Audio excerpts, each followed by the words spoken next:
بسم اللہ الحمدللہ والصلاة والسلام علی رسول اللہ وعلی آلہ وصحبہ ومن والاه۔ محترم بزرگوں دوستو، دشمن کو پہچاننا ایک بڑا گر ہے، ایک ہنر ہے۔ دشمن کو آدمی پہچانے، آدمی اگر اپنے دشمن کو پہچان لے تو پھر سمجھے اس کی علی کامیابی ہے۔ جس طرح مرض کی تشخیص بڑا مشکل کام ہے اور دوا کی تجویز بڑا آسان ہے۔ مرض اگر معلوم ہو گیا تو دوا علاج آسان ہے، یہی حال دشمن کو جاننے کی ضامن ہے۔ زوال کے ایک بڑا سبب مسلمانوں کے زوال کا ایک بہت بڑا سبب اگر کوئی ہے تو دشمن کو نہ جاننا، نہ پہچاننا۔ اور دشمن کو جاننا، پہچاننا، دشمن سے ڈیل کرنا ایک بہت بڑی کامیابی ہے۔ اسی لیے کہا اذا عرفت عدوک فقد حققت نصف النصر، اگر تو نے اپنے دشمن کو پہچان لیا تو تو نے آدھی کامیابی حاصل کر لی۔ وَإِذَا عَرَفْتَ نَفْسَكَ وَعَدُوَّكَ فَقَدْ حَقَّقْتَ كُلَّ النَّصْرِ، اگر تو نے اپنے آپ کو اور اپنے دشمن کو پہچان لیا تو سمجھے پوری کامیابی حاصل کر لی۔ دیکھیے میڈیسن کی جو ترقی ہوئی ہے، میڈیکل فیلڈ میں جو ترقی، کتنے لوگ مر رہے تھے بیچارے۔ میڈیکل فیلڈ میں ترقی ہوئی اور جسم کا جو کون سا دشمن ہے، کون سا بیکٹیریا اور کون سے وائرس دشمن، جسم کے دشمن ہیں، وہ انہوں نے معلوم کر دیے تو ان کے لیے دوا تجویز کرنا آسان ہو گیا۔ یہی حال انسانی معاشرے کا ہے کہ اسے دشمن کو معلوم کرنے کی ضرورت، دشمن کون ہے میرا، یہ اسے معلوم کرنے کی ضرورت ہے۔ آدمی دیکھیے، جب آدمی دشمن کو دوست سمجھ لے تو پھر یہ اس کی آدھی ناکامی ہے۔ اگر کہیں معلوم ہو جائے، ایسا ہوا تھا 10 سال پہلے بھٹکل میں ہوا تھا، 10 سال پہلے آج سے، کہ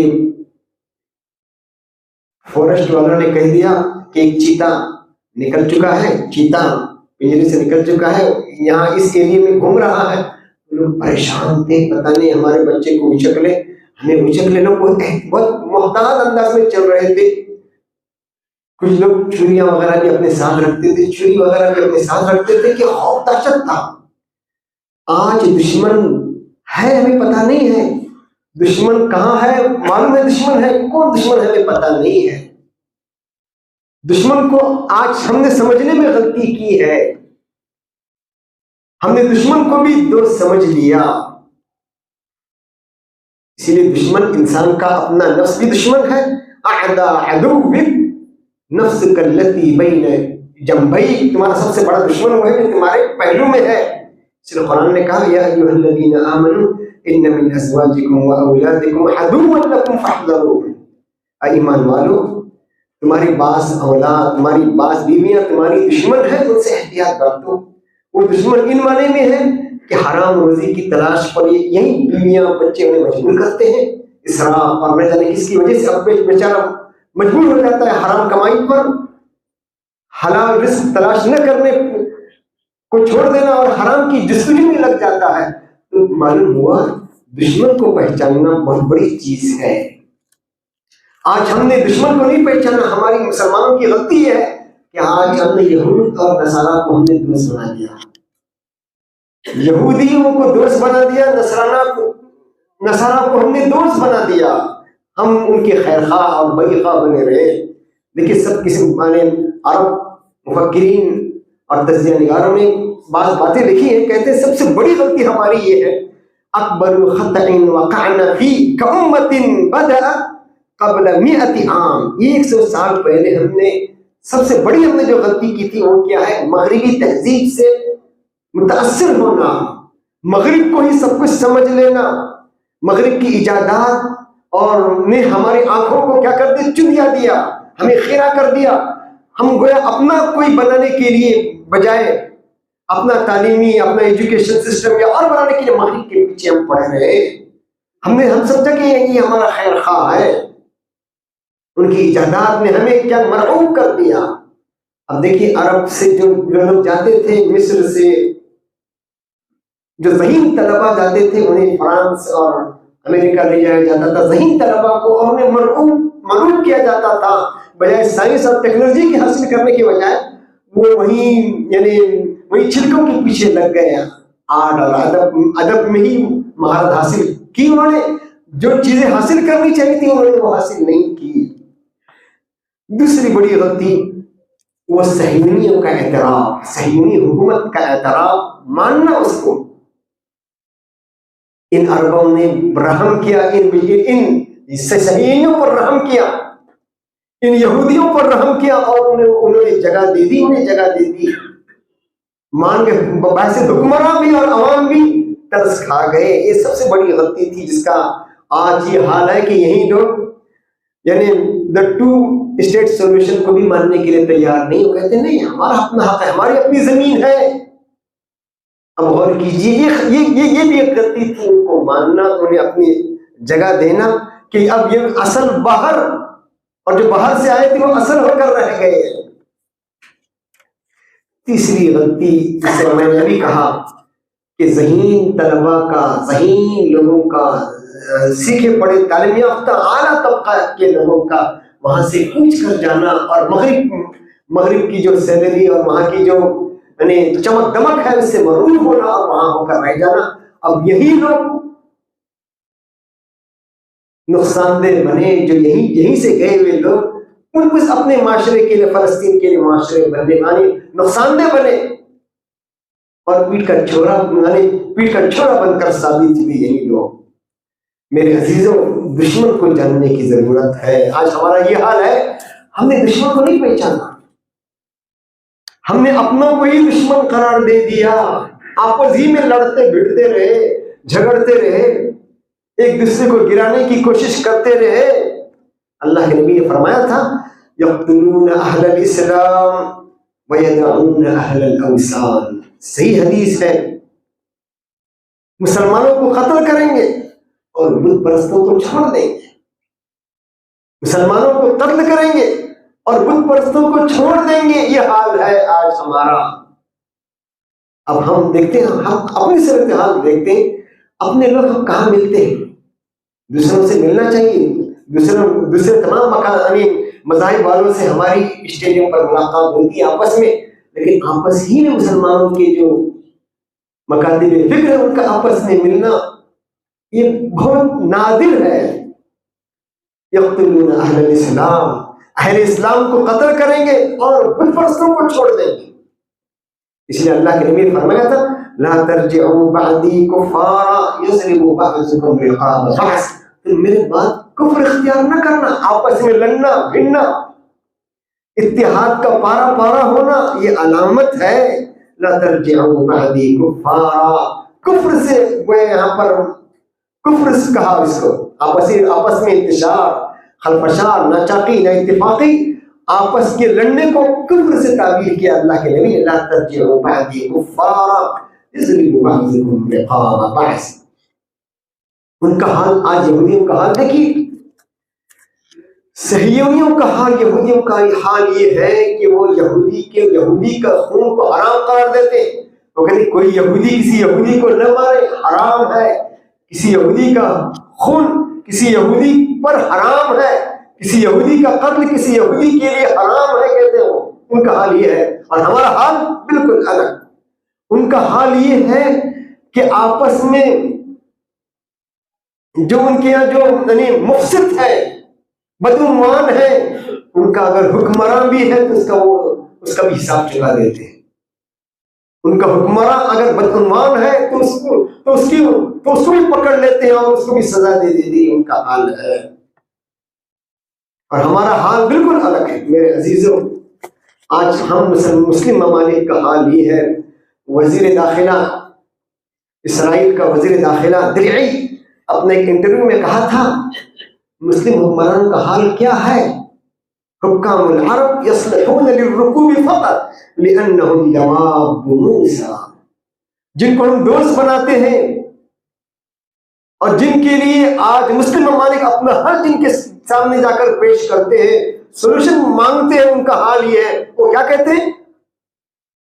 لأنهم دواب موسیٰ، ان کی حیثیت موسیٰ کے چوپایوں کی ہے، دوسرے سے موسیٰ کے گدھوں کی ہے۔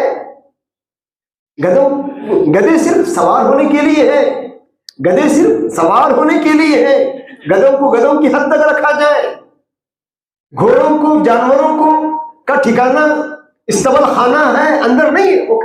اس نے صاف کہا تھا یہ لوگ مسلم ممالک کے حکمراں ہمارے یہاں آتے ہیں، ہمیں وزٹ دیتے ہیں، ہمارے یہودیوں کی خدمت کے لیے ہے، ہمیں ان کا استقبال نہیں کرنا، ایک باعثیت شریک کے ہم ان کا استقبال نہیں کریں گے، ہماری خدمت کے لیے آتے ہیں۔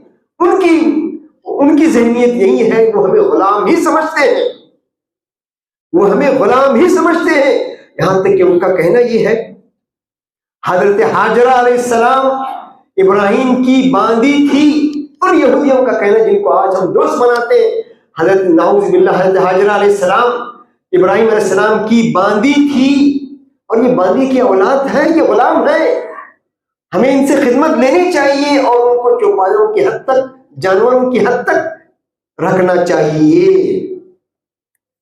اور وہ خود کا نحن شعب اللہ المختار، ہم اللہ کے چنیدہ منتخب لوگ ہیں، اپنے بارے میں ان کا زعم یہ ہے۔ میرے عزیزوں اور دوستوں، آج ایک چیز یہ ہے، ہم لوگ سمجھتے ہیں، دیکھیے دشمن کو سمجھنے میں ہم نے غلطی یہ بھی کی کہ آج ہم کہتے ہیں صہیونی اور یہودی ایک ہی ہے۔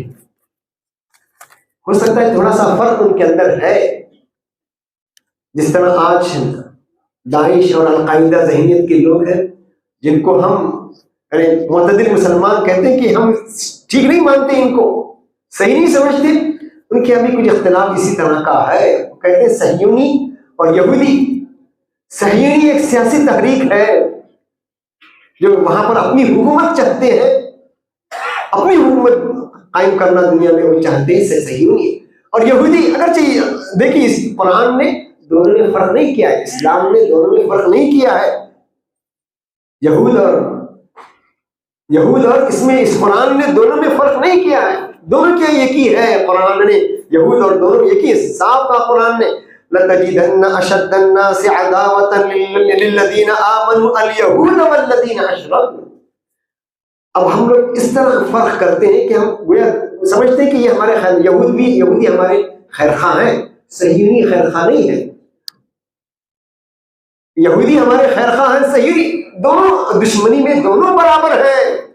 یہ ہو سکتا ہے کہ 19-20 کا فرق ہو سکتا ہے، 19-20 کا فرق ہو سکتا ہے، اور یہودیوں میں بھی ہر مذہب والے میں بھی معتدل ذہنیت کے لوگ ہوتے ہیں، اعتدالی ذہنیت رکھنے والے ہوتے ہیں۔ اب جو غزہ میں ہو رہا ہے، خود یہودی اور بہت معتدل یہودی، معتدل عیسائی بھی آواز اٹھا رہے ہیں، صہیونیوں کے ظلم کے خلاف ٹوٹوک انداز میں آواز اٹھا رہے ہیں۔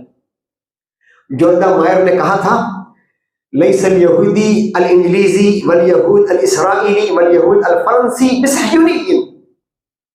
وہ کہتے ہیں انگریزی یہودی، یعنی فرنچ یہودی، فرانس یہودی، المانی یہودی یہ صہیونی نہیں ہو سکتے، مگر یہ کہ ان کو سفر کرنا پڑے گا، صہیونی بننے کے لیے اسرائیل کا سفر کرنا پڑے گا، اسرائیل کو اپنا وطن بنانا پڑے گا۔ اور یہ صہیونی 19ویں صدی کے اواخر کی ایجاد ہے، اور یہود تو ہمیشہ سے ہے۔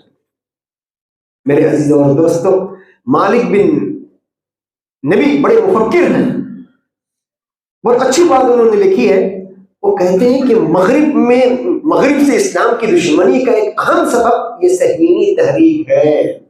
صہیون نے اپنے آپ کو یعنی عالمی جنگوں کے بعد اس نے مغرب کو پیش کیا، ہم تمہارے نجات دہندہ ہیں، ہم تمہاری کامیابی کے ضامن ہیں، اور مسلمانوں کو سب سے بڑا دشمن پیش کر کے انہی صہیونیوں نے پیش کیا تھا۔ سب سے بڑے مسلمانوں کے دشمن یہ یعنی مسلمان ہیں آپ کے دشمن، اور اس سے نقصان عیسائی دنیا کو بھی اس سے نقصان ہوا۔ میرے عزیزوں، شاہ فیصل جیسا شخص جو جانتا تھا دشمن کون ہے، شاہ فیصل جیسا حکمراں، عرب حکمراں جانتا تھا کہ دشمن کون ہے دوست کون ہے، یہ سمجھنے والا تھا، دشمن کی اور دوست کی فرق کرنے والا تھا۔